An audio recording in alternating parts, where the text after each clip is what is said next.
Welcome to another episode of Ardent Cinema Spooktober Edition, the number one podcast for book club style discussion of all things movies. This is a weekly podcast, and we encourage you to follow along as we take a deep dive into each movie's plot, overall themes, and what we thought of the acting and directing, our feelings on the theme, and more. At the end of each episode, we will announce the movie for next week, so make sure to listen until the end. I am your vampiric host, Daniel Alexander. And I'm frightened, Sean. Soy Alejandro de España, no habla español. And this week, we hope you watched along with us for Videodrome 1983. Why would anybody watch a scum show like Videodrome? Max Wren is a victim. He has been exposed to Videodrome. I've been hallucinating for a while, ever since... What? Since I first saw Videodrome. I think that massive doses of Videodrome signal will ultimately produce and control hallucination. Videodrome is seducing Max Wren. Please, come to me. Videodrome will change your body. Long live the new flesh. Written and directed by the spooky David Cronenberg. It's going to be starring James Wood as Max Wren, Debbie Harry as Nikki Brand, Sanja Smits as Bianca Oblivion, Peter Svorsky as Harlan, and finally Leslie Carlson as Barry Convex. Which one of you, my good friends, would like to give a little plot synopsis? Or should I just take that? I'll go ahead and do it. All right, go for it. So, in an attempt to find the next edgy show to push the limits of his small TV broadcast station, the head of the station, played by James Woods, discovers and becomes involved in what seems to be a snuff film broadcast called Videodrome, but soon finds that all is not as it seems, as his reality and future begin to slide dangerously out of control. Woo! Yeah, very good. I'd say that's about right. I'm going to give my overall impressions here. So despite it being a little bit uncomfortable at times, I thought every scene served an artistic purpose, and I also found them to be brave and wildly creative. Videodrome is why I love movies. When it's done right, it can be a portal into an entirely unique perspective that you discover yourself through filmic language. Movies can do many things, but this has to be one of my favorite use cases. What about you, Sean? Give me your overall impressions. How did you feel about it? Well, first, I know what you said is very true to heart because about a day before our recording, you told me that you watched it at least 3 times within the span of, I don't know how many days, like a couple days or something like that. It wasn't at least 3 times. It was 3 times. So I had to watch it once naturally, second with director commentary, right? Of course. And then naturally with director commentary in mind. I think that's very intelligent. Yeah, it's a big smart man. No, my overall thoughts, as you said, it was tough to watch. It was definitely a movie that was tough to watch for a variety of reasons. A lot of times I don't really watch. No, not that. Oh, okay. I don't watch horror films all that often, more because of the gore. It just kind of unsettles my stomach. And funny aside, after I watched this, I was going to go eat lunch and I had no appetite, as I feared. And I lose weight with this one weird trick. Yes. And I predict that as we continue watching more of these horror movies, that whatever meal is going to come right after, I'm just going to have no appetite for. That aside, I ultimately enjoyed the film for its messaging and its themes, and especially how prescient it is to current times. Despite the, for me at least, the gross factor of all like the body horror and transformations that were going on here, and some of like the imaging of Max as he's slowly getting more and more enraptured by this signal Videodrome. But ultimately, I enjoyed it, and I want to expand on that a bit more later. What about you, Danny? What do you think about the film? Well, I don't think you have to worry anymore, Sean, because I think you're over the hill in terms of movies this month. This has peaked. Yeah, you've gone over the hill. Let's wait till in terms of gore. The next 2 movies shouldn't be nearly as bad. Considering this is Cronenberg himself. But yeah, I really enjoyed the movie as well. I enjoyed the themes. I enjoyed what Cronenberg was trying to say in terms of the over reliance on technology and the desensitization of society. And beyond that, I really just enjoyed the film overall. I thought the performances were overall very good, especially James Woods. I thought he really carried the performance for this film above the rest. I thought the rest of the cast was just adequate enough. Really, I liked everybody. I don't know. I felt like they weren't as good as they could have been. I liked the antagonist, like the owner of the company. I thought he was a good pick. Barry Convex? I believe so, yes. But yeah, everyone else I thought could have done better personally. Okay. I didn't notice any shortcomings there. But right off the bat, I'd like to jump to what's been sticking in my mind, this realization that an offshoot of the U.S. government was shooting real snuff films for the purpose of carrying the Videodrome signal to the sickos of America. I just thought that entire concept was wild, which I don't think I even caught that the first time, that it was actually a right-wing offshoot of the government who is having a moralistic scare and is trying to wipe out the supposed scum of the United States in order to strengthen society against a foreign invader. That just blew my mind.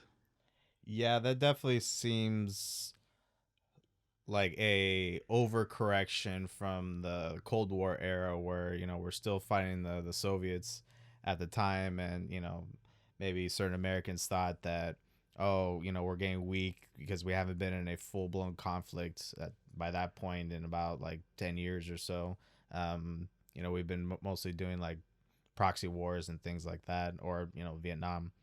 But it's something where it's just the ultimate, how do we get Americans to be more invested in, national security, which is something that I think there was a lot of that going on during the 80s, especially.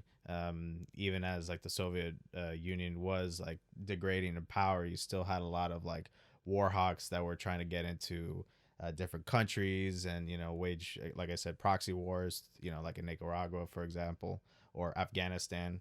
So I believe Cronenberg is a Canadian, right? Yes, he is. Yes. So this seems like a Canadian's perspective on, or foreigner's perspective on, the United States growing militarism. Well, I can see that, but Barry Convex doesn't describe the weakness of the American people as turning lazy or soft, but becoming immoral and depraved. And you would think his idea of strong would be more in that direction, as opposed, Well, I believe that his real goal was to grab all the low end desensitized people of the society and essentially use them as brainwashed soldiers. Oh, 100%. He was going to make them assassins. Yeah. So I think it was just a matter of kind of clear,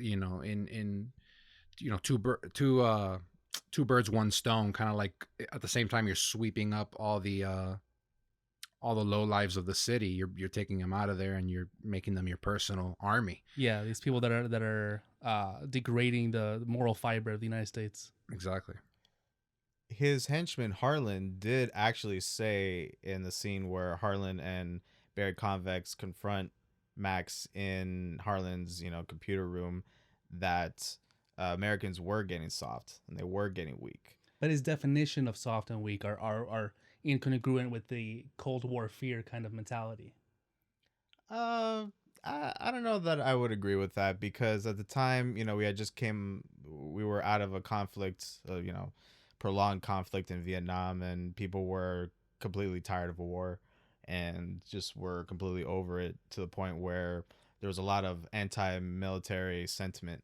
So I think there was a sense of wanting to engage people in that national security so that they can actually, become a superpower again. Because after the Vietnam War, America was, for lack of a better term, embarrassed by, this prolonged conflict with a seemingly, impoverished nation. So to come out of that, and America and its standing in the world was lessened, this is, like I said, I think an overcorrection by the U.S. government in this film to really get back the America of old from like World War II, for example. How much support do you think he had from mainland United States government, or do you think he was a real offshoot, kind of a fringe unit? I think it's an offshoot at best. At best, yeah. Yeah. When I first saw that, I thought this guy's just full of it. He's just some random, corporate CEO that is some offshoot of some, what's the word I'm looking for? Like offsite military project that he was disbarred or whatever. And he's just trying to continue that on. Like, I don't know. Although I guess I can see like the cynicism in the film about like American culture and America's desensitization towards violence. So I can see that being a more true depiction of what Cronenberg thought the government was acting at the time. I don't think it was actually. I don't think it was his perspective that people are becoming desensitized and it's a bad thing. I feel like the movie was more of a devil's advocate argument for the people that say violence and sex on TV cause those kinds of behavior. Like Sure. if that really was the case, what would it look like? Here's your worst case scenario. Right. As opposed to him really believing that internally. So what I gathered from what he was saying about Americans becoming weak was the fact that they were losing focus on the core principles of what America should be. All their focus now was in media, was all in entertainment, was all in this new collective normalcy that these people were gathering together in terms of watching, just all these snuff films and watching violence on these tapes. And I think that's what he was taking advantage of. He saw that America was going downhill in that way. Instead of becoming patriotic, being more patriotic, focusing more on the defense of the United States. You're talking about Barry's perspective or Cronenberg's? Barry. Yeah, okay. Yeah, Barry's perspective. And that's why he started doing, this mind control. I think it was a little more amoral than that. I mean, he has this kind of this story that he's putting forward. But in addition to being a U.S. official, he's also a businessman. Like he has this business, right? Which is selling glasses to the third. Well, not he's giving glasses to the third world, which I think is a hint at more worldwide brainwashing, right? Yeah. At one point, Max is even trying on glasses, and he's like, "Oh, you're playing with fire there. That's some heavy machinery." And he described the glasses as machinery. I'm like, "Okay, these are brainwashing devices. Obviously, not a Videodrome signal, but he's got some other plans cooked up that he's placing throughout the world." Right. And I think that's just the spread of his influence and his company's influence throughout the world through this seemingly philanthropic endeavor. Mm-hmm. So it almost seems like a coup that's going on because he's building machinery for the U.S. military. He mentioned he's passing out glasses for free in the third world, and then he has this Videodrome signal brainwashing the American people. And what do you think his relationship with Dr. Oblivion was? Oh, he was just using Dr. Oblivion. He's the mad scientist that's taken advantage of and killed by his creation. I would agree with that, yeah. So you'd say was he working with him before? Before what? Before he went mad and... I don't think so. I imagine he stumbled onto this project. Stumbled onto the... Okay. That would be my guess. Yeah, because Dr. Oblivion does say that Videodrome was his tumor that was excised from him. Right. And the voices in his head what led to the tumor, which then was excised and became Videodrome. So I wonder if he came upon some aspect of Videodrome, which then caused the tumor, which caused like a more maybe realized version of Videodrome that we see. He stumbled onto this demonic signal. Yes. Yeah, maybe. I could see that. Well, speaking of some of the more scary aspects, I found the horror to be quite subliminal in nature. So you have these suggestive slit in his stomach that opens up and takes objects. You have hand transformations and stuff. But I found them to be more scary and disturbing than a traditional slasher, for example. Because in a slasher, you know what's scary, right? It's the big man with the knife. And here, there's layers. So you have the suggestive slit, which looks like a vagina. So there's this sexual fear. before the slit even opens up, there's a rash and he's scratching at it. So there's like contagion and disease fear. There's the fact that it's moist and undulates. There's the fact that it seems like it's controlling him in a way, right? So there's the mind control fear. And you're watching this and you're just absorbing this all at once, and you want to look away. Yeah, and don't forget about the TV. When the TV kind of starts breathing and you see undulating, and it's every scene. Yeah, there's layers to how disturbing when he puts it is. his hand on the top of the TV and you see the veins. Oh, of the veins TV pop out, out, and you're like, wow, what is it? He's like having this relationship with the television, and the television almost like it calls to him. It's seducing him. It's seducing him. You. Come to me. Which, I guess is Cronenberg's way of kind of comparing that to real life society, where that's really what media does to you. It calls you in, it calls you closer, it wants to keep you hooked. There's that, yeah. But I also believe in universe that the signal actually works on its victim. It's not you see it and you're automatically fully all in and mind controlled. It's a process of right. Seducing and making you vulnerable to the signal. They mentioned at one point that violence and sexuality make you vulnerable to the signal. So I feel like at first it at first entices you and then makes you delve deeper and deeper into depravity, eventually making you fully mind controlled. And not only that, but they mention at least a couple times early in the film that violence and sexuality are very related, that they're like in many ways intertwined. Right.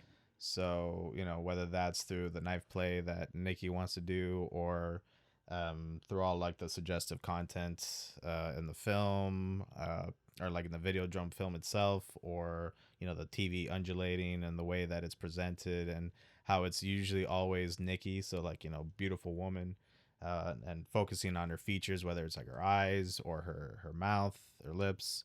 Half the time it's moaning. You talk about the suggestive slit in him. This is an aside, but this is like a more horrific version of the show The Boys, where the Deep, his gills are talking to him in like season 2, and he's imagining. Oh yeah, it reminded me of that.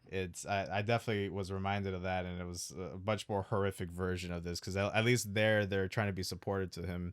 Here they're like, here's a gun, here's your next orders, which is disturbing. Yeah, he puts a gun in his slit. I think that's Chekhov's gun. Chekhov's gun. But I think there's another layer there. Oh, by the way, you were speaking about Nikki. Mm-hmm. I don't believe she exists at all. I think she does, because there's like a whole show based around her, and other characters talk about her. I think he hallucinated the whole show. We never see Nikki until after he first gets the Videodrome signal, and Vicky exists. First of all, we find out later on that we're told that she had already been killed on Videodrome in this real snuff film, right? And that he never even met her. They say that explicitly, but then also you notice every time she is on camera, her goal is to entice Max, whether it's to seduce him with her sexuality or get into BDSM slowly. He's acting out like he's in control and pushing her towards these things, but it's the reverse. You don't think maybe she was working for the antagonist? I think she was a real person who was dead before the movie begins. Killed on Videodrome. Yeah, that's possible. That's definitely possible. I feel like they wouldn't have shown the other interview host interacting with her. I think it's to throw you off. That was the case. And that entire scene is a hallucination. I mean, damn, give me a clue, right? At least give me a little clue so I can figure it out. It just feels too, closed off. Mm-hmm. Yeah, it's like not only that, but then she has her own radio show too, and they spend like a good scene like her in that radio show there. So there's just like all these red herrings to throw you off that she's not real. Or there's a lot, but to me it fits. I'm open to the idea that she's real, but I'm liking this theory. But speaking of the radio show, assuming she's real, there was an interesting detail there that has parallels to real life. She deals with a emotional distress hotline. She's dealing with people who are on the brink. Get help, lover, and you need it. You need it now. I will. Oh, thank you, Nikki. And I imagine that's a full-time job. And when we see her, she actually looks pretty distressed and worn down. If she is real, it makes me think that has something to do with her BDSM fantasies. Sometimes a lot of people, like first responders or vets, become emotionally blunted to the world and need extreme scenarios to get aroused. Yeah, I felt like that was connected. definitely. I would say that. I took that, or rather, I thought about something else. Mm-hmm. I thought about Twitch streaming, where you see people's interacting in their own lives and they're living out their lives, whether it's like in streaming and they're playing a video game, or it's an IRL stream and they're hanging out at the local market or at a club or whatever.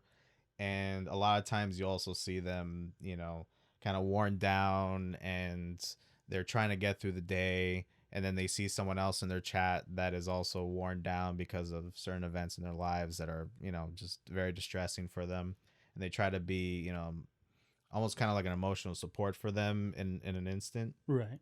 even though a lot of times they're not equipped for that. But that whole emotional distress radio show was something where it really paralleled what's going on now, where everyone is so online and everyone is so readily available to want to, I guess, talk with, in this case, strangers about their feelings, about what's going on in their lives and like the distress that they're going through. So I saw a lot of parallels to that. So are you saying you don't think she should have the position she has, that she's unqualified for it? It's tough to say. We only got like a very small snippet of seemingly who she actually was in like outside of her. If she was at all. Oh my goodness, here we go. I think she was CGI. Oh no, now here we go. I personally, I think she was qualified, but I definitely feel like she really wasn't into her job anymore. At least when they were showing her, she seemed pretty done with that world. Well, it could be. I saw it as more she's just worn down, not that she doesn't. She's not passionate about her job, but yeah, it could be that way too. Since we're talking about parallels to things going on in current events, there were a couple other things that stood out.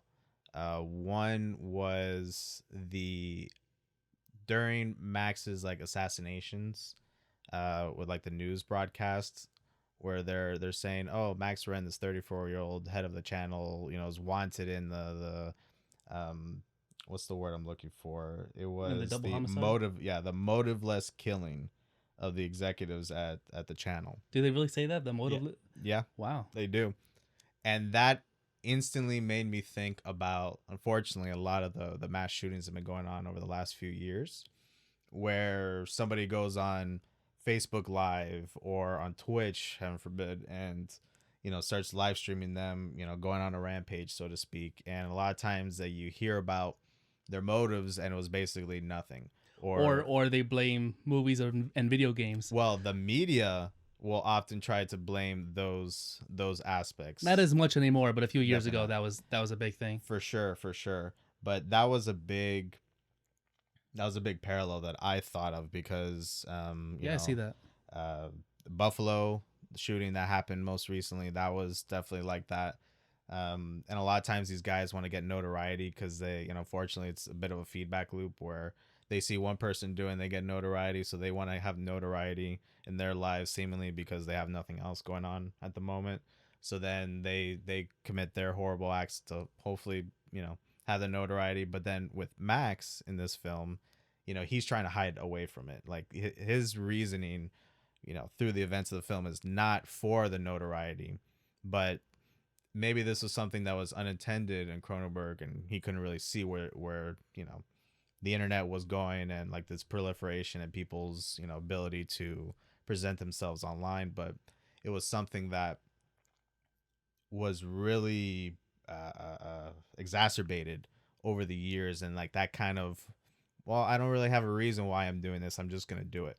And that was one of the most disturbing I think, aspects of this film. And maybe I'm reaching a little bit. The look on the victim's face when he pulls out that gun. Yeah, He was just like, what the hell? Like, this was so completely random. And I think, again, I think maybe unintentionally, Cronenberg really hit home, at least for me, like the horror aspect of where a lot of this like consumption of violence and sexuality and stuff like that could lead to if unchecked, if there aren't any from other, that perspective. Yeah, right, if there aren't any other positive aspects going on in that individual's life. Well, I think he said it best because people often call him prophetic, and he says he never tries to be prophetic. He never has that intention in mind. But as an artist, he has his finger on the pulse. Definitely. And if you're there often enough, you're gonna pick up things that are in the air, and sometimes things are gonna come about. I wanted to ask you guys. So I just mentioned something that was a parallel to like current events. Any scenes in the film that really paralleled things that are going on in society right now? Not necessarily, it doesn't necessarily have to be a specific event, but it can be, things that are happening in society right now that were really exemplified in the film. So one of the biggest parallels I personally see is the increasing dependence on entertainment, really, to provide a like collective normalcy of how a society measures itself. Oh, interesting. Yeah. Okay. So basically, like, we as a society, we look too much at online media and internet information and social media trends to decide and settle on what everyone else should know or be following. And if you don't follow these ever-changing online movements as they evolve almost at a daily pace, then you're disconnected from society as a whole. And I feel like this movie was kind of almost giving an early warning to that. We're living in a society. Well, that's the cathode ray mission. The cathode ray mission is like this soup kitchen analog, and its goal is to reconnect people into the zeitgeist of society by giving them television. It's just like you said, in this world, people are far more dependent on television, and it's seen as a primal need that if you don't get it, you become disconnected. And it's required more than food even, or clothing. The homeless people don't go there. They go to the television cathode ray mission. It's a big empty warehouse location filled with these makeshift cubicles. And the homeless filter in and they sit down in here in front of these tiny little tube televisions and are fed random images. So that's exactly what you said. I see that a lot right now with political movements, where before you didn't really have a lot of online engagement with certain political views or political movements, but now, it being 2022, that's where a lot of, I think, American society at least is heading towards, is more engagement online, but instead of, on entertainment aspects, which I still think is, predominantly what's going on. I think there are a lot of engagement from people towards certain political movements, like, the drive to expand union membership and unions in general, or laws that are being repealed by the government or trying to be enacted by the government. You see a lot of both regular people attaching themselves towards those political movements, and also government officials using people and their whims and their ideas and their thoughts to forward their own political agenda, which again I think goes back a little bit towards Barry Convex's goal of like utilizing people to forward America's mission of like superiority. Yeah, and using what would have been then television, but now all forms of media as a way of getting into people's homes and brainwashing them for their specific goal. Absolutely. Did you guys? I think one of the things that makes deciding what's a hallucination and what's not, for example, Nikki Brandt, right, CJ, right, is that there is no color shift or lens distortion anytime there's a hallucination, which is pretty rare. Yeah, there was one where it was. I'm trying to look for it right now. You're talking about when he's being recorded. His hallucination is being recorded. No, even before that, well before that, there was a moment where he where like the camera kind of slows down and it feels like time is slowing down. Oh, here we go. Oh, as Nikki and Max are making love, they're transported to the same room as in Videodrome. And then there's a moment where Max starts to recognize that something is off here. And at that moment, you see like the camera focus on his face and like time seemingly slow down just for like a moment. The frame rate slows down for a moment. You're right, but I think that's to accentuate the moment and not accentuate that it's a hallucination, because that's one disparate example. Oh, I guess what I'm trying to say is I wonder if that's when the start of the hallucinations happens, not beforehand like you're saying. Like that's the kicker moment. Yes. Could be. But yeah, I think that definitely it could be the case. But I think the point is that because there aren't any visual or auditory clues, you're kind of second guessing yourself. And I don't know about you, but so how long did it take you guys to realize that no visual, no slit in the stomach or hand grenade or organic gun ever happens in the real world? Okay, can you expand on that or explain what you mean there exactly? I mean that his hallucinations are incorporated into the real world, sometimes very fluidly, so that you think that Videodrome is actually causing mutations.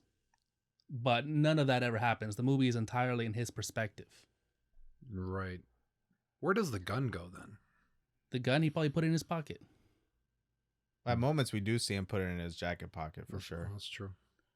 And the movie really throws you off with that. I don't think it was until my second watch that I realized that none of this is actually happening. I wrote in my notes that I felt it was very confusing, especially in the second half of the film, where like I started losing track of like his Videodrome deforming people. Yeah, or like, and what was reality, what wasn't. Like obviously the parts where there's mutations but was that the only times that he was in this hallucination? Right, some hallucinations can be more subtle. Exactly. You don't know. And I'm not sure how much of it was actually just the recording of the hallucination. Like from that moment on, when he starts, when he puts on that helmet to start recording. I mean, we definitely see him after that, like running through crowds and stuff. So I'm assuming he's really out there. He's not like in a Total Recall type situation. I mean, I don't know. They never really see him get out of it. Is it over? Is it done? We never see him leave his apartment either. So maybe he's asleep the whole time, Danny. He does leave the apartment. But we don't see him leave the door. I think we see him once. So, to answer your original question, I thought it was all pretty much a hallucination when his assistant, I think her name is Bridie, or he calls her Bridie, comes in and he hallucinates just slapping her twice. The first time he slaps her, the second time it's Nikki and he slaps her. I didn't even notice there was a frame of Nikki until the second time I watched it. Yeah, I saw that. I was like, whoa, okay. So I'm guessing that everything is pretty much a hallucination at this point. Or potentially. I mean, I thought that everything was hallucination from the love scene that I mentioned earlier and on. I thought everything was pretty much like anything that was exciting or anything that was violent or anything that was sexual in nature, I thought was all hallucination. So were you not thrown off in the scene when Harlan puts his hand in Max's stomach slit and it gets clamped down on and turns into a little hand grenade? It took me a while to figure out that was a hand grenade. Yeah, I didn't know that either. It's like a World War I style one. It was a little weird. I actually had to rewind that a couple of times. To my own chagrin, I had to rewind it because I was like, is that like one Zoom of those in, mixers? No, like one of those cake mixers. Oh, yeah. Or something like that. Like, this is such a weird thing. And then I see him explode. I'm like, okay, got it. So what threw me off is he explodes and people are reacting. And you even see a little girl walking towards the store saying, "Mommy, what was that big boom?" So that really threw me off. And then I realized she heard a gunshot. He probably just pulled out his pistol and shot Harlan and walked out a back door. But that because we're so entirely attached to his perspective, sometimes it's hard to parse that. You don't think he had a grenade? I don't think he had a grenade, no. And I was counting bullets too. I think with a 12-round clip, he was fine with the amount of shots he fired. I think it's reasonable enough to say that part of the hallucination would be what you would predict the reaction to this exciting event would be. Like, you talk about the explosion happening and then people reacting to it. I saw that as part of the hallucination Could be. because Yeah. it's something where, okay, well, if you hear an explosion, obviously people are going to come by and think, wait, what was that? Right? Or even the when he shoots or assassinates the two channel executives, and then almost immediately after, everyone's kind of running around, and then you hear the news report.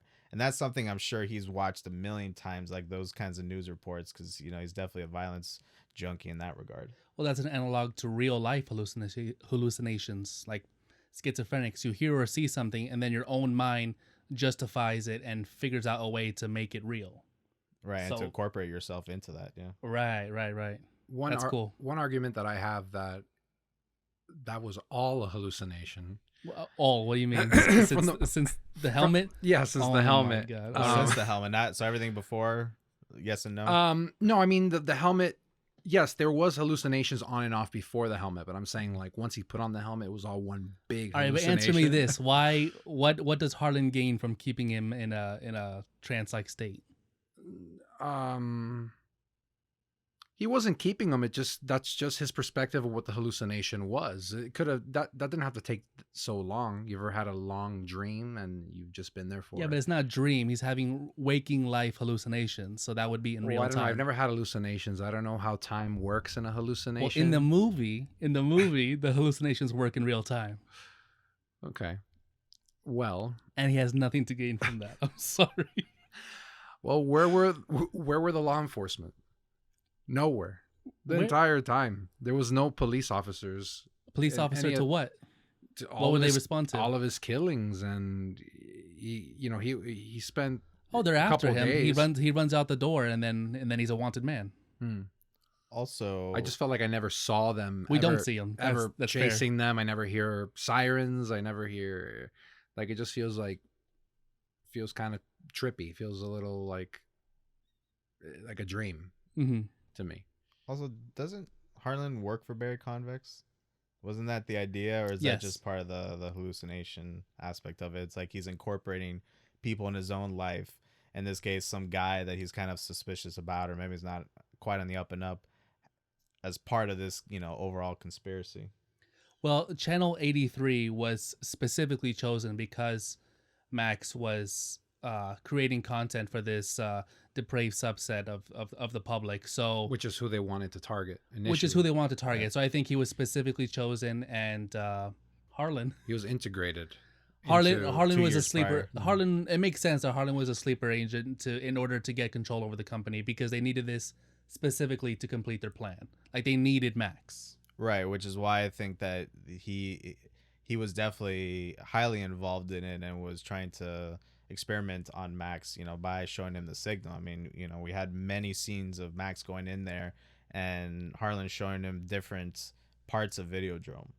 Well, yeah, they needed to control the company. They needed the assassination, and then they needed him to off himself, to remove himself from the situation. Right. And nothing can ever get traced back. It's like a Death Note situation. Oh my gosh, yeah. You automatically get a heart attack. Only this time they kill themselves.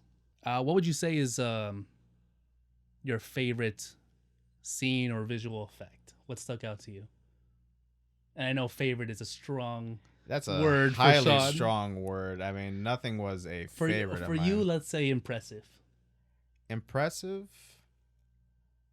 Oh man, I need to think about it. Danny, why don't you go first if you got something? I think the TV scene when you always take mine every week. You take my favorite part. It's easily the best to me. I just I love the way the practical effects on that. I love the way they did it. It looked incredible. That's an argument against not always using CGI, because part of what made that scene so effective for me was the physicality of it. And that's just something you wouldn't get with projected green screen effect. It felt so intimate. Yeah, I mean, they were using, what was it? It was apparently material, a dental dam, inflated, and then they used rear projection. Yeah, that was amazing. It looked incredible.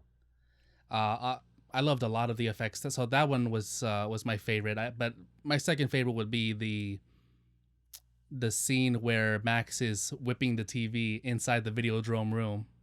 Oh, that's right. And how they created the undulations in that TV was incredible. They used a series of hydraulics and pressurized air that were controlled by a piano, actually. Really? A piano? Yeah. Huh. And maybe just as impressive in that scene was James Woods' performance, where at first he starts whipping the TV with almost like a hesitation, like a fearful hesitation, and then you just slowly see the change in his persona as he begins to kind of enjoy it and becomes more curious and starts whipping the TV even harder. Which, by the way, is the recorded hallucination. That's the only one that's recorded. Okay. So I think definitely at that point, that's when these agents see him as completely unredeemable. Like if they had any guilt about what they were doing, that was the point where that ended. Because he fully accepted that role and delved into his own depravity. Yep. And speaking of, great special effects scenes, there was actually one that actually didn't make it to the movie. But I think if it did, it might have been at the top of my list if it was executed properly. There was one where Max Wren's TV was supposed to rise up out of the bathtub. I saw that out of the water. Yeah. Showing an image. And so the crew had to research how to do this, and they were going to have the actor in the tub, and they were going to fill it with this clear liquid that was non-conductive, but it would have cost them $25 a quart. Ooh, that sounds expensive. To get it to work. And the crew eventually decided to take a real TV and simply cover its insides with layers of waterproofing insulation, which worked.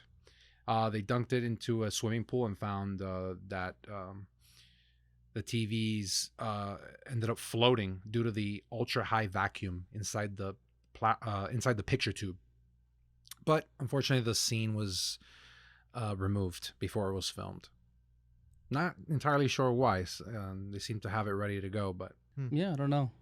To answer Alejandro's question, I've thought about it. Okay. I can't say it's the most impressive hallucination, but I think it's the coolest use of one. Anytime Brian Oblivion was quote unquote talking to Max, where especially the one where we find out that, you know, the tumor that it was excised from him was Videodrome, and then you see him referencing Max by name at least a couple times, if not more, and you know he's getting killed like right in front of him. Oh, that was harsh. Which was rough. That was disturbing. That was rough. And wasn't the person who killed him Nikki? Like the take off the mask and it was Nikki? Yeah, right? yeah, it was Nikki. Yeah, that whole scene was crazy. And then, you know, the daughter Bianca is telling him, "Oh, you want more information? Here are more videotapes of my father." And, you know, parse out the information from that, you know, take Max it for is what a you brave will. guy after continuing. Yeah, seriously.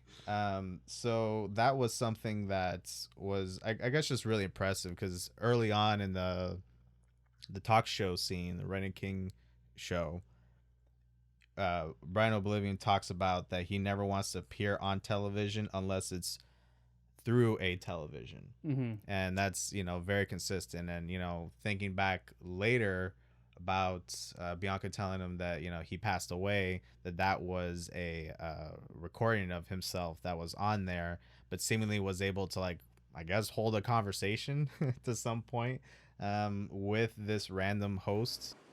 My father has not engaged in conversation for at least 20 years. The monologue is his preferred mode of discourse. Which lends to the idea that it was not real. Oh, certainly. But I guess, again, that whole Brian Oblivion part of the story I thought was very interesting, just the way that they incorporated that. Yeah, super interesting. Can I talk about a funny? Hit me. During that Ren and King show, as Brian Oblivion's talking to the host, Max just starts hitting on Nikki. Like in full broadcast, he's like, "Hey, you want to go out to dinner?" And then they hold a conversation where he's just flirting with her the whole time. I think it's a live broadcast too. I wouldn't be surprised if it was a live one. That dress, it's very stimulating, and it's red. Listen, I'd really like to take you out to dinner tonight. He's just talking with her and just trying to hit her up. It's like, "Hey, you want to go for dinner?" Yeah. That was I love that. which is that spoke volumes about the kind of person that he was. Another funny, if I may, was his agent Masha when they're at that Middle Eastern I restaurant. love Masha, by the way. Yeah, she was great.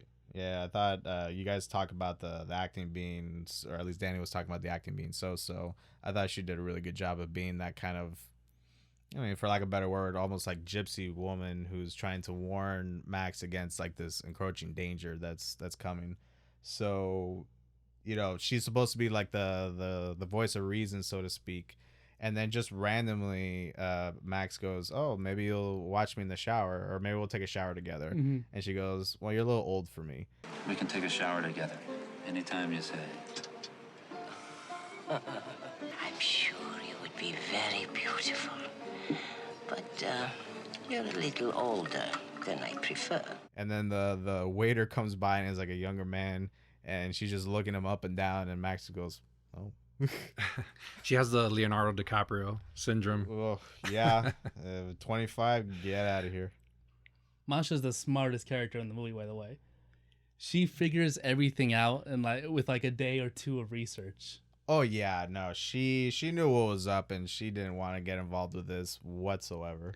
The smartest thing she said, I thought, was that they have a philosophy, the Videodrome people. They have a philosophy, and that's what makes them dangerous. Now, she doesn't explain what she means by that, but after thinking about it, it made perfect sense to me, is that it's that violence and depravity that are instituted because of a philosophy are done easier and are not one-offs as opposed to a crime of passion. So that's killing for religious reasons, for political reasons, for seeming moral failings, for for example, this political group.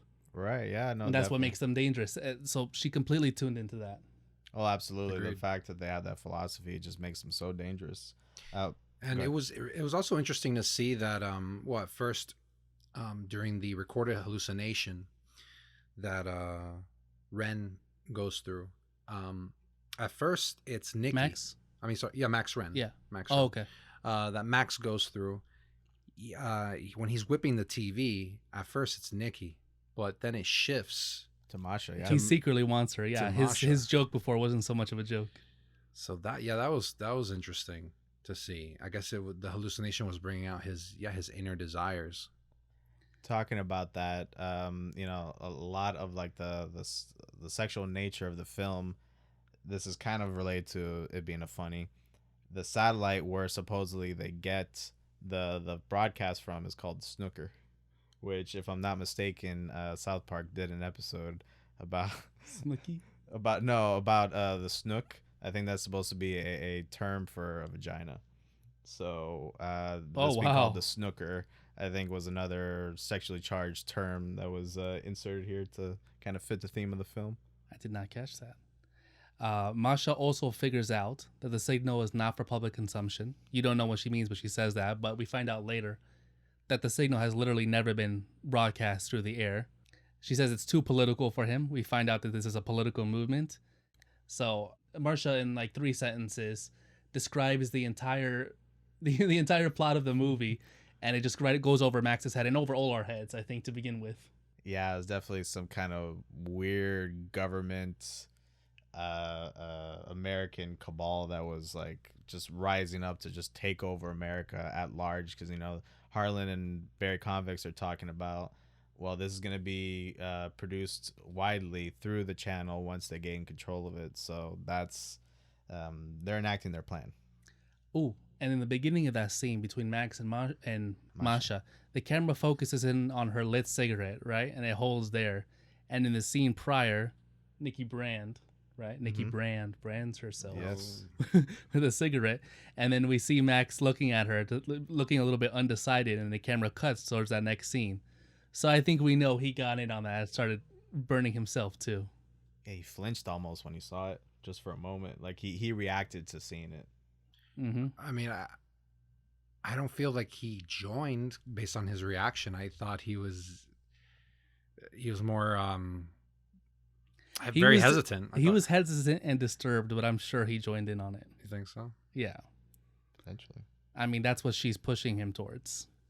What do you guys think of the I'm loath to say soundtrack, but the sounds of the film. Because on the one hand, it was, I think, amplifying the kind of, or enhancing the horror aspect of the film, like lots of like low tones, lots of like just holds on like a piano droning key. sounds. Yeah, exactly. I thought it was really good.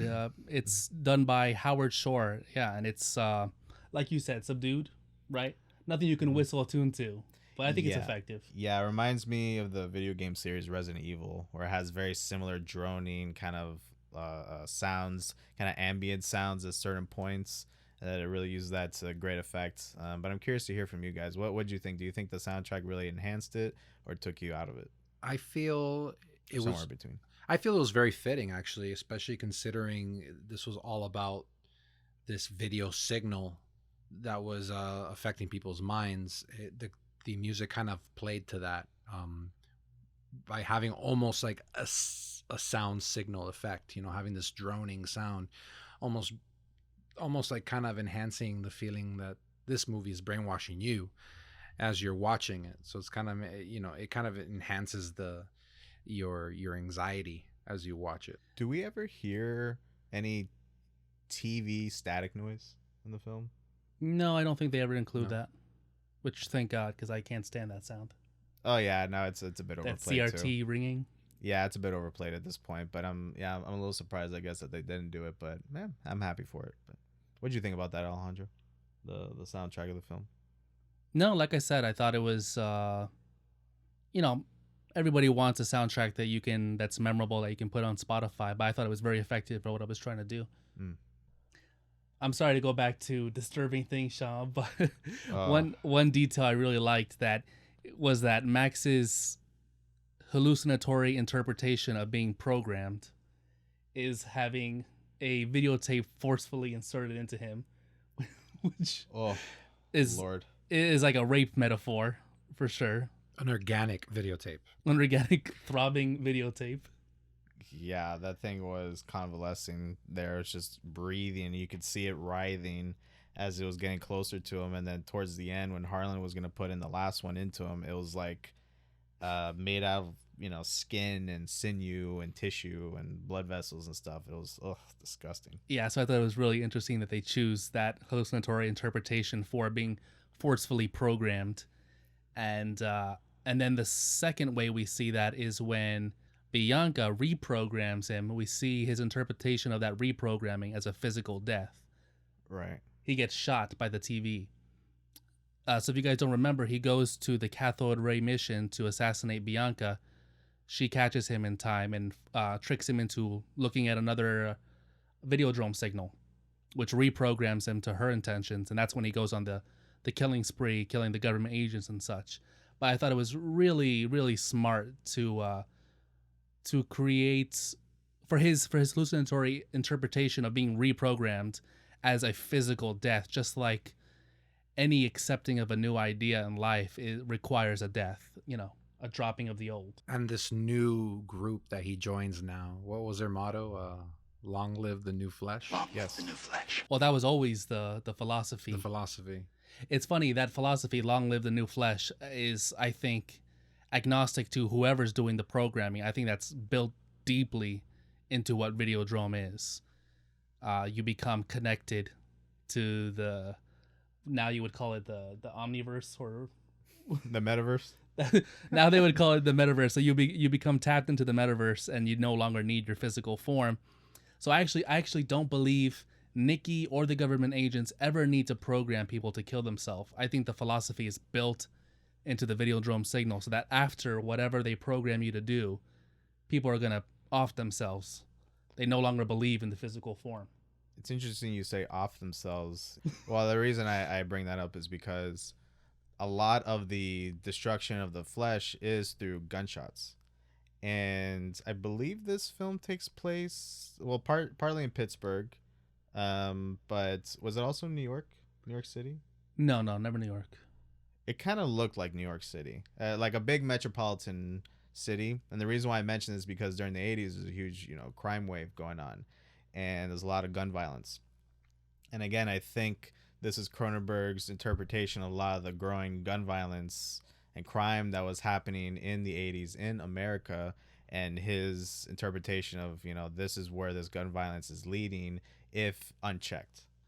I see that, but again, I think this entire movie is devil's advocate. I don't think he really believes that. I think he's portraying his opponent's vision of where the United States is going. For sure, but I guess what I'm saying is that he is very, as you say, on the pulse of he's on the events, pulse, yes, and he sees this growing violence, this growing gun violence that's happening, and he uses that as a vector in this case for the death of the old flesh and the birth of the new flesh. You said the word birth. I like that when we first see Max's vaginal slit, he sticks the gun in, right? Was that the first thing that goes in? That's the first time we see it. Yeah. Oh, yeah, because I was thinking his hand, but yeah, it's the gun in his hand that he puts in. He puts the gun in his stomach, for any of you who haven't watched it. And then the hallucination ends and he doesn't have the gun anymore. So what really happened was he probably put it in his pocket or put it away. But the gun literally gestates like a child and then comes out at the end of the movie as an organic form, now part of him.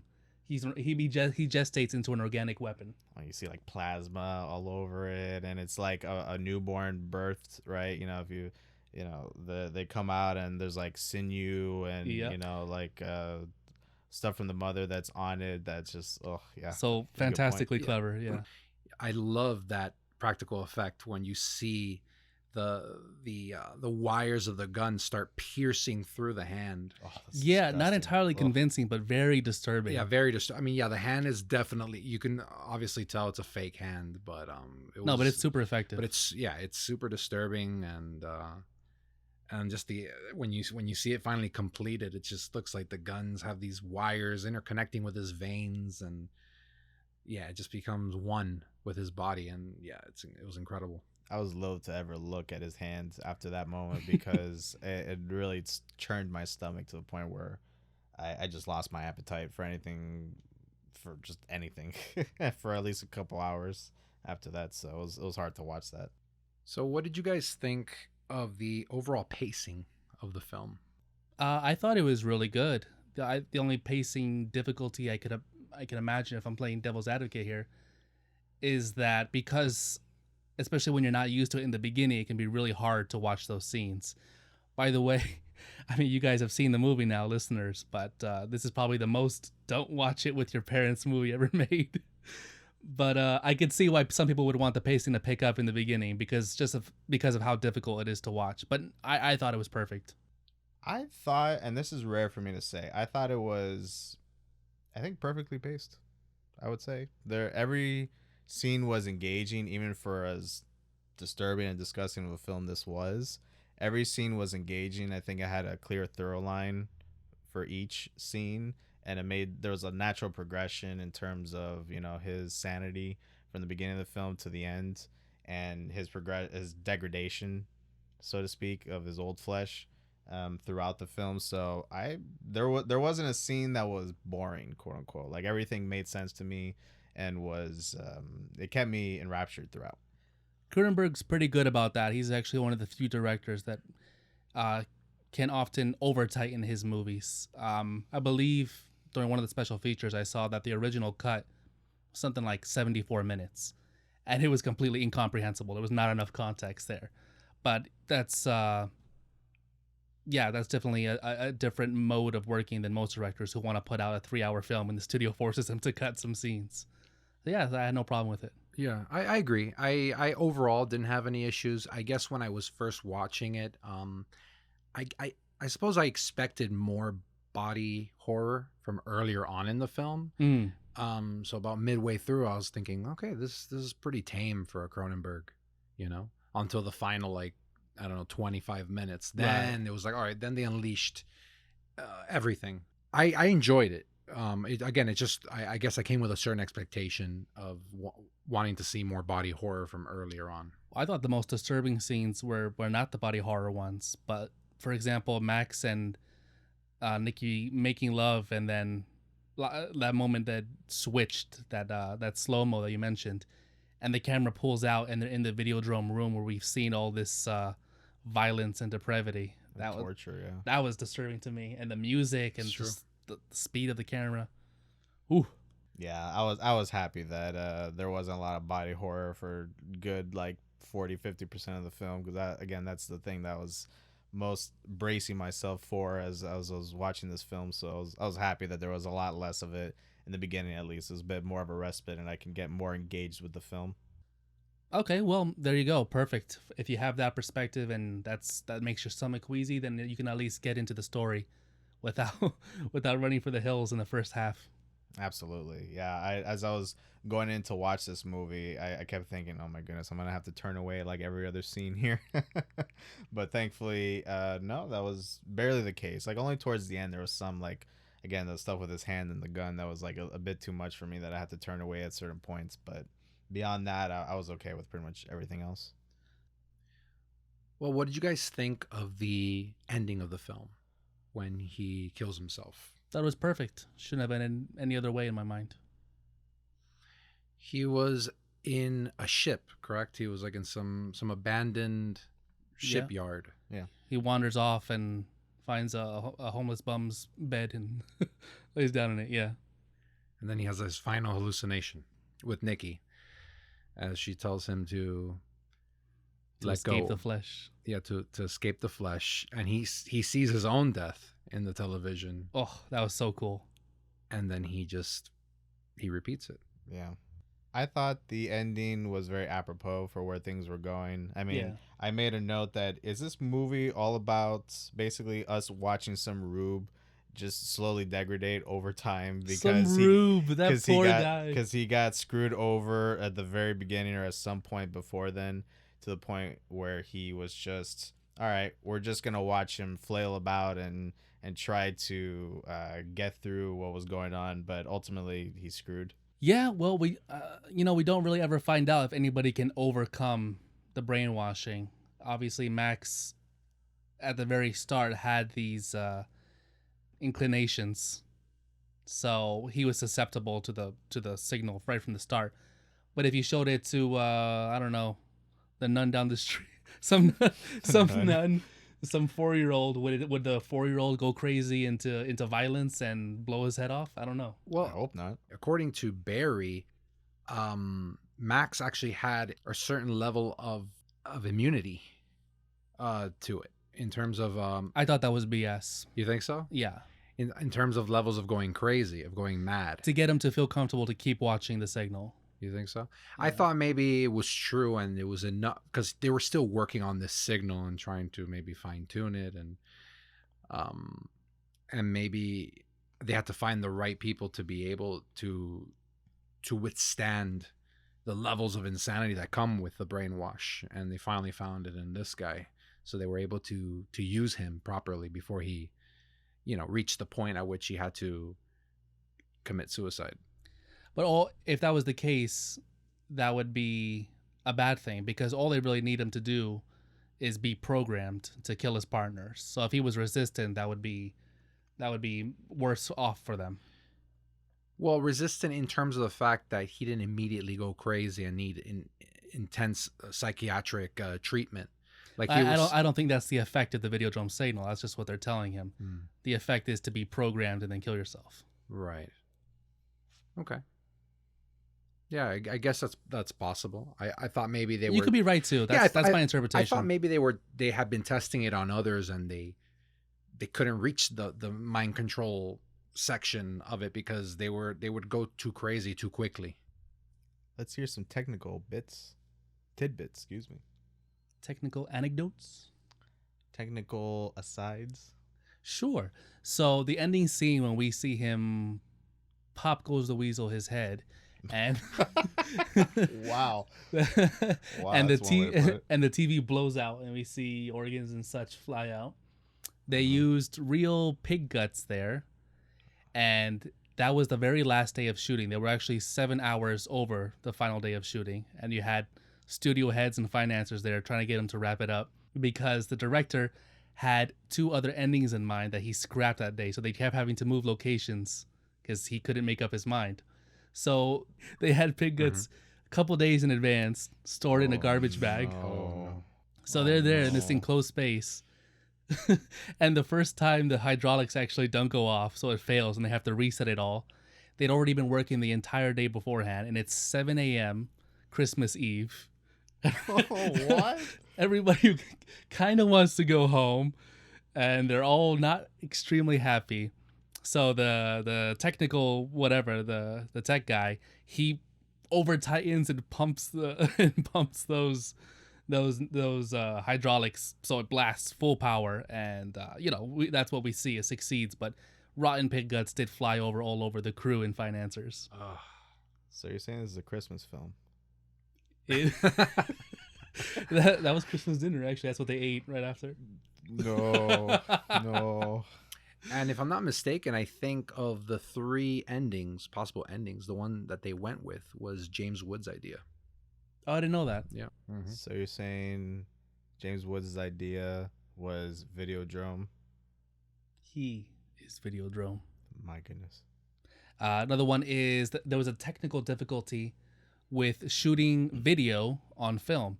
This is 1983. You don't have automatic programs that can frame sync. So you have video being shot at 30 FPS in a 24 FPS container, which is film. So that required some early computer programming in order to get those to sync. Otherwise, you would have scan lines showing on all the video projectors, thick black scan lines. You guys might know that if any of you ever try to film a CRT television with your iPhone, for example, there are different frame rates and it won't sync. So that was a big issue. Another big issue was trying to light for video, especially early video. It's completely different. In order to get it to look correct on video, you have to light it so that it looks horrible in person and it looks horrible on film. And then there's the challenge of getting of lighting a video source in a room and trying to pretend like that's the light source for the whole room, getting that to look naturalistic and not having the scan lines.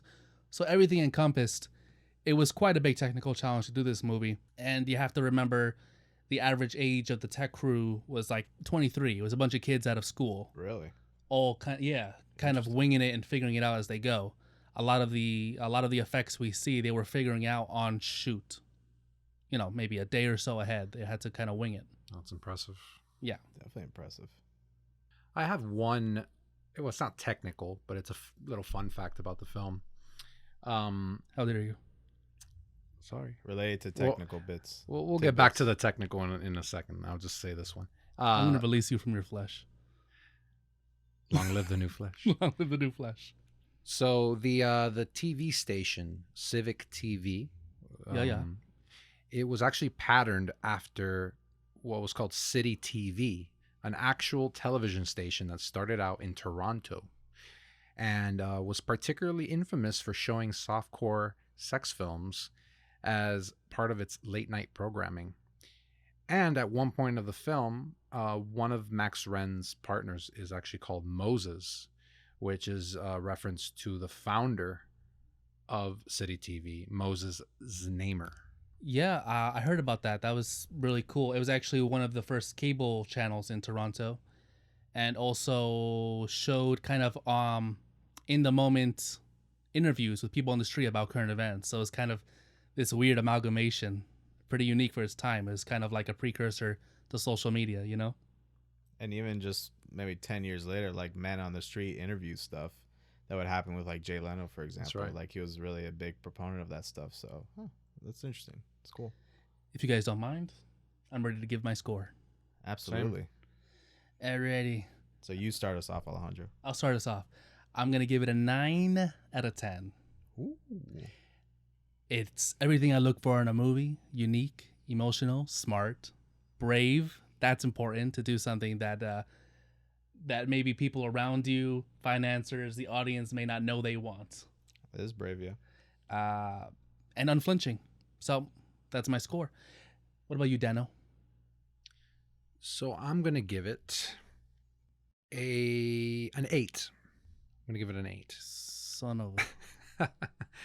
I really enjoyed the movie. I thought it was great. I agree with you. It was very brave, especially for its time, and complex. And I love the practical effects on it. I just think some of the casting choices could have been better. And again, just some of the early pacing that I thought could have just been a little bit tighter. But regardless, it was a fantastic movie. Sean, can I guess your score? Sure. 4 out of 10. 4 vagina guns out of 5. 5 suggestive slits out of. We're cutting that one out. Why? My goodness, that's a bit much. Okay, I'm gonna guess 6 out of 10. Let's hear it. 8 out of 10. Hey, all right. So to Danny's point, I don't know so much that it was the actors and their acting performance. I think it was more of the director and what he wanted out of those characters, because Max is really ultimately the person who we see going down this path. So related to that, I think some of the dialogue was a little hokey, especially when they're talking about some of like the pirate broadcasting and stuff like that. I thought that was just very of the times, and I guess that was the one moment where it kind of took me out of the film. I'm like, okay, technical jargon. Okay. Well, Max says it's hokey. Right, but yeah, you could say it's hokey, but it's still hokey, and I'm still going to think like, okay, let's move on. Okay.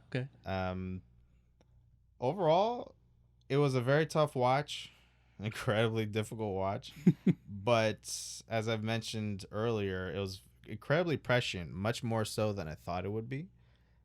So much so that I was just really impressed with how much it both predicted and consciously and predicted, unintentionally, like the stuff with like streaming and mass shootings and things like that. Danny, you have a point. Yeah, I'd like to add that I guess another thing that also brought the score down for me was like I felt like things could have gone a lot crazier than they did. Like it could have lost more control. And so you need more vaginal slits. No, not that exactly, but you heard it here first. That's Danny's problem. Not enough. This is gonna be an explicit later not enough podcast. slits. My goodness. I don't know. I just thought it was gonna wind out of control even further. Like we were gonna get some more crazy hallucinations than what we got near the end. Okay, wow. I enjoyed the film much more because they were more subdued. I'm the exact opposite of you. I like that it didn't go so over the top, more so than it already did. So that to me was good. I mean, what brought the film down for me was the dialogue, as I said, some of it, but then also just it was so grotesque that I mentioned a couple of times now. I lost my appetite. I tried to eat lunch afterwards. I couldn't. I had no stomach to eat anything until dinner a few hours later. So for me, any movie that does that, it's automatically going to take some points off. But ultimately, such a strong film, great themes, very prescient themes, very well paced, very well acted for the most part. And yeah, those are my thoughts. All right. Either of you, tell me, what have you been watching lately that's stuck in your mind that you'd like to share with the people? Just Better Call Saul. I'm still on that right now. Loving your way through that? Yeah, still in season 4. It's a very engaging show, and actually at the time of recording this podcast, the Emmys just happened a few days prior, and my goodness, this show has such bad luck at the Emmys. Not to go off too much of a tangent, but this show is so well acted, so well directed, so well paced, so beautiful looking that I'm surprised that it hasn't gotten more recognition than it already has. How does any show get attention in that flooded market? That's true. You talk to 50 different people, you get 50 different show recommendations. It blows my mind. For sure. But this one's been like a constant, with him, the director being Vince Gilligan, and Breaking Bad, and the fervor around that show, and then dovetailing into Better Call Saul. So I'm surprised there wasn't more of a fervor for that around this time, but it's such an engaging show, so I would highly recommend anyone listening to watch it. Sweet. What about you, Daniel? I've actually been out of town for the past week, so I really haven't had a chance to watch anything, unfortunately. That makes this easy.